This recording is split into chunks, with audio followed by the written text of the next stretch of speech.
Hello दोस्तों, हमारे YouTube channel में आप सभी का स्वागत है। तो इस वीडियो में हम एक स्मॉल कैप डिफेंस स्टॉक्स जिसका नाम है पीटीसी इंडस्ट्रीज, इस स्टॉक के ऊपर डिस्कशन करने वाले हैं। एक लेटेस्ट न्यूज है इस स्टॉक के अंदर टारगेट प्राइस को लेकर। एक डोमेस्टिक ब्रोकरेज फर्म के द्वारा इस स्टॉक के अंदर एक बड़ी अपसाइड की टारगेट दी जा रही है, वो हम लोग अभी डिस्कस करते हैं फर्स्ट ऑफ ऑल, एंड उसके बाद हम स्टॉक की फंडामेंटल्स, वैल्यूएशन एंड टेक्निकल्स वगैरह को भी डिस्कस करने वाले हैं। तो देखो दोस्तों, क्या खबर है ये हम लोग अब समझते हैं। कही जा रही है बस एक शेयर खरीदने पर 8500 का मुनाफा। आईसीआईसीआई सिक्योरिटीज ने इस स्टॉक पर दी दांव लगाने की सलाह। आईसीआईसीआई सिक्योरिटीज, ये जो डोमेस्टिक ब्रोकरेज फर्म है, इनके द्वारा ये टारगेट प्राइस दी गई है और कही जा रही है कि पर शेयर 8500 रुपये का मुनाफा हो सकता है। तो उस हिसाब से आप लोग अंदाजा लगा सकते हो कि कितनी बड़ी अपसाइड की टारगेट दी जा रही है इनके द्वारा। चलो थोड़ा विस्तार से हम लोग समझते हैं इस चीज को। तो देखो यहाँ पर कही जा रही है PTC industry share price. PTC industries के शेयरों में मौजूदा स्तर से करीब 70% की तेजी आ सकती है। ठीक है, करंट प्राइस से 70% की गेन की एक्सपेक्टेशन है, बहुत ही बड़ी एक्सपेक्टेशन है। घरेलू ब्रोकरेज फर्म आईसीआईसीआई सिक्योरिटीज ने अपनी एक हालिया रिपोर्ट में यह अनुमान जताया है। ब्रोकरेज ने पीटीसी इंडस्ट्रीज के शेयरों को बाई रेटिंग के साथ 20,070 रुपये का टारगेट प्राइस दिया है। बहुत ही बड़ी टारगेट प्राइस दी गई है, जो 52 वीक हाई के लेवल है उससे भी काफी ज्यादा की टारगेट प्राइस दी गई है और बाई की रेटिंग दी गई है इनके द्वारा। एंड आगे यहां पर कही जा रही है यह इसके शेयरों में मौजूदा स्तर से प्रति शेयर 8500 रुपये या करीब 70% की तेजी आने का अनुमान जताता है। पीटीसी इंडस्ट्रीज के शेयर शुक्रवार को एनएसई पर करीब 11,507 रुपये के भाव पर बंद हुए। पिछले 6 महीनों में कंपनी के शेयरों में करीब 15% की गिरावट आई है। हालांकि इस साल अब तक कंपनी के शेयरों में करीब 74.34% तक की तेजी आ चुकी है। ठीक है, तो देखो भाई साहब, बहुत ही बड़ी टारगेट प्राइस दी जा रही है आईसीआईसीआई सिक्योरिटीज के द्वारा। करेंट प्राइस से 70% की गेन की एक्सपेक्टेशन है, यानी कि पर शेयर 8500 रुपए की गेन की एक्सपेक्टेशन है। आगे और क्या क्या चीजें कही गई हैं वो हम लोग समझते हैं। तो देखो यहाँ पर कही जा रही है आईसीआईसीआई सिक्योरिटीज ने अपनी रिपोर्ट में कहा कि पीटीसी इंडस्ट्रीज ने हाल ही में ट्रैक प्रेसिजन सॉल्यूशंस का अधिग्रहण किया है, एक्विजिशन किया है। इस अधिग्रहण के बाद अब कंपनी के शेयरों में वैल्यू पिकिंग देखी जा सकती है। ब्रोकरेज ने कहा कि ट्रैक प्रेसिजन सॉल्यूशंस की मैन्युफैक्चरिंग क्षमताओं में 5 एक्सिस और 3 एक्सिस सीएनसी ग्राइंडिंग तकनीक, इलेक्ट्रो डिस्चार्ज मशीनिंग यानी कि EDM, deep hole drilling, fusion welding, aeroflow testing और सरफेस ट्रीटमेंट शामिल हैं। इसके अलावा company turbine blades, nozzle guide vanes और सील सेगमेंट्स जैसे हाई वैल्यू वाले जटिल कंपोनेंट्स की मैन्युफैक्चरिंग भी करती है। ऐसे में इसके अधिग्रहण से पीटीसी इंडस्ट्रीज को काफी लाभ होगा। तो ये कुछ चीजें यहाँ पर कही गई हैं और इन चीजों को लेकर ब्रोकरेज फर्म जो है स्टॉक के अंदर बुलिश है और बड़ी टारगेट यहाँ पर दी जा रही है इनके द्वारा। ठीक है, एंड यहाँ पर अब चलो थोड़ा सा हम स्टॉक के ऊपर डिस्कशन कर लेते हैं, फंडामेंटल्स, वैल्यूएशन को समझ लेते हैं, उसके बाद टेक्निकल्स को डिस्कस करेंगे। ठीक है, एंड यहाँ पर सबसे पहले हम मार्केट कैप की बात करें तो मात्र 17,375 करोड़ की मार्केट कैप है, यानी कि एक स्मॉल कैप कंपनी है। तो high risky high rewarding type की कंपनी है। स्टॉक पी देखो भाई साहब 386 की है, इंडस्ट्री पी 30 की है। तो इंडस्ट्री पी के कंपेरिजन में स्टॉक की पी की बात करें तो काफी ज्यादा है, वैल्यूएशन जो है काफी एक्सपेंसिव है। फिलहाल पीजी रेशियो की डेटा अवेलेबल नहीं है। आरओसी 10.6%, आरओई 8.89%, कुछ खास नहीं है। प्रोमोटर्स होल्डिंग 59.8%, प्लेस परसेंटेज 0 है। चलो ठीक है, करंट प्राइस 11,596 की, 52 वीक हाई 15,702 की और लो है 5757 की। बुक वैल्यू 898 की, डेप्ट है 111 करोड़ की, डेप्ट इक्विटी 0.08 की, बढ़िया है। फ्री कैश फ्लो यहाँ पर माइनस में -213 crore. Dividend yield 0%, face value 10 रुपए की, ईपीएस है 31.1 रुपए की। आगे बढ़ते हैं, यहाँ पर हम इनके compounded sales growth and profit growth को डिस्कस करते हैं। अब देखो भाई साहब, यहाँ पे लास्ट 5 ईयर्स की डेटा अवेलेबल नहीं है, last 10 years, 3 years and TTM की डेटा अवेलेबल है। अब देखो यहाँ पर कुछ खास परसेंटेज में सेल्स ग्रोथ नहीं रही है पास्ट में, पर्सनली मुझे ये कुछ खास नहीं लग रहा है। फिर यहाँ पर कंपाउंडेड प्रॉफिट ग्रोथ की बात करें तो ये चलो ठीक है। ठीक है, आगे बढ़ते हैं। स्टॉक प्राइस सीएजीआर की बात करें तो बढ़िया है, रिटर्न ऑन इक्विटी कुछ खास नहीं है, सिंगल डिजिट्स में है। एंड यहाँ पर हम शेयर होल्डिंग पैटर्न को डिस्कस करते हैं। तो देखो प्रमोटर्स के जो होल्डिंग्स हैं ये लगातार ट्रिम होते आ रहे हैं, लेकिन अभी भी जो होल्डिंग्स हैं ये अच्छी खासी परसेंटेज में है। 59.81% की होल्डिंग है प्रमोटर्स की। एंड फिर एफ की बात करें तो एफ की होल्डिंग है 4.53% की। डी की बात करें तो 4.64% की है। पब्लिक की बात करें तो फिलहाल 31.02% की है।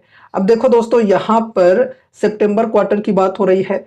सितंबर क्वार्टर में प्रोमोटर्स ने माल बेचा, साथ ही साथ पब्लिक ने बेचा।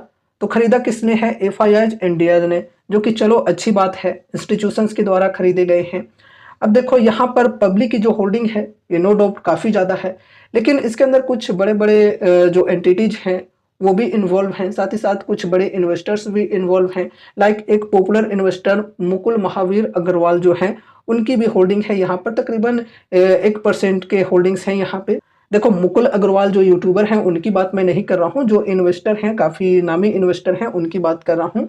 तो ओवरऑल यहाँ पर शेयर होल्डिंग पैटर्न की बात करें तो चलो ठीक है, ठीक है। लेकिन पर्सनली अगर मैं अपने बताऊं तो यहाँ पर जो सेल्स ग्रोथ की परसेंटेज है ये मुझे कुछ खास नहीं लग रही है। अब देखो स्मॉल कैप्स के अंदर मैं अगर इन्वेस्टमेंट करने की सोचता हूं तो एटलीस्ट वहां पर मैं 20 to 25% की sales growth and profit growth expect करके चलता हूं। ठीक है, जो compounded sales growth and profit growth की परसेंटेज आप देख रहे हो, इनकी यहाँ पर मैं बात कर रहा हूं। तो यहाँ पर प्रॉफिट ग्रोथ तो चलो ठीक है, लेकिन सेल्स ग्रोथ की जो परसेंटेज है ये कुछ खास नहीं है। और स्मॉल कैप्स के अंदर ये मेरी पर्सनल चॉइस है कि एटलीस्ट 20 to 25% की गेन मुझे मिलनी चाहिए, ग्रोथ मुझे मिलनी चाहिए, तब जाकर वहां पर मैं इन्वेस्टमेंट की सोचता हूँ। ठीक है, क्योंकि देखो स्मॉल कैप्स के अंदर हम क्यों इन्वेस्टमेंट करते हैं? ताकि हमें ज्यादा रिटर्न्स मिले। लेकिन ज्यादा रिटर्न्स कैसे मिलेंगे? जब कंपनी बढ़िया तरीके से ग्रो करेगी। बढ़िया तरीके से ग्रो कैसे करेगी? जब कंपनी के सेल्स एंड प्रॉफिट्स बढ़िया परसेंटेज में होंगे। तो इसलिए मैं कम से कम 20-25% की ग्रोथ एक्सपेक्ट करके चलता हूँ यहाँ पे।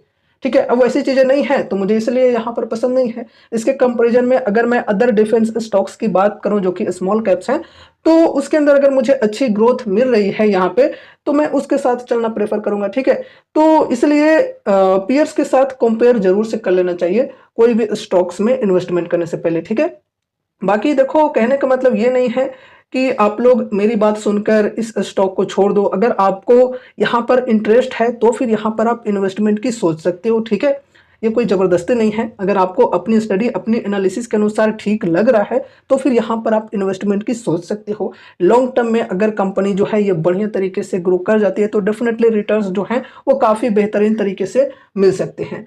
एंड यहाँ पर अगर हम टारगेट प्राइस की बात करें तो देखो भाई साहब, यहाँ पर 20,070 तकरीबन यहाँ पर इस लेवल तक दी गई है, जो कि देख सकते हो 52 वीक हाई की जो लेवल है इससे भी कई गुना ज्यादा है। तो यहां से तकरीबन 8500 रुपए पर शेयर गेन्स मिल सकते हैं, इस प्रकार की एक्सपेक्टेशन है ब्रोकरेज फर्म की। परसेंटेज वाइज बात करें तो तकरीबन 70% की गेन आ सकती है। काफी बड़ी टारगेट प्राइस दी जा रही है। तो क्या अब यहां पर हम बिना कुछ सोचे समझे इन्वेस्ट करते हैं? बिल्कुल नहीं।